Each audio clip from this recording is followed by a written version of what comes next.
Okay, oh. Parang nasa operating room mo. Ang galing, oh. Ayan, oh. Parang nasa... Malawa yung pasyente mo. Dalawang... Aabot mo na sa akin. Kasi assistant mo ko eh. Assistant pa. Scalpel. O yan, ano dalawang opera nyo Hindi mo muna Ito. kasi hindi mo muna kasi pinatulog eh. Si Blue Check muna to, Blue Check. Dapat binigyan muna natin ng anesthesia, no? Oo. Kaso kailangan mo natin doktor na. Lalim, no? Ano, Ryan? Laki ng sugat, no? Laki na. Malalim. Laki. Dito yung talaga yan. Buti nga, nakauwi eh. Ayop yan. Dapat yung pantayin mo yung pang... May isa pang pasyente nakabang dito. Ako hindi ako Oo. May isang pasyente pa, oh.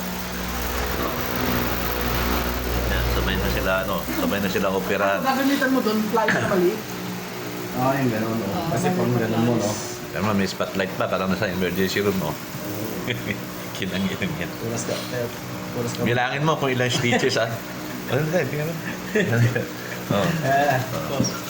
Punasan mo muna yung doktor natin, pinapawisan. No? Sa amin, punasan mo. Yan. Papawisa yung doktor eh. Kinang-kinang yan. Bawal yun. Dok, meron magtutulong laway, papis. MMDA na halos kalahati lang mula sa higit 8,000 paninita ng NCAP. Dolaryo, oh.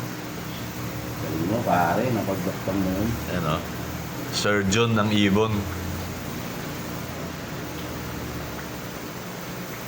Sapat.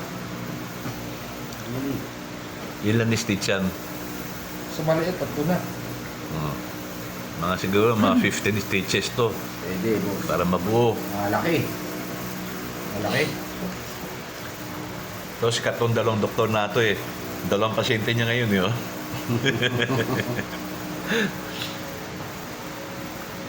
Dalawang pasyente. Yan. Ito yung isa, nakaabang, kinakabahan na, oh. Si Grisel. Ang dalawa sa vista na dito.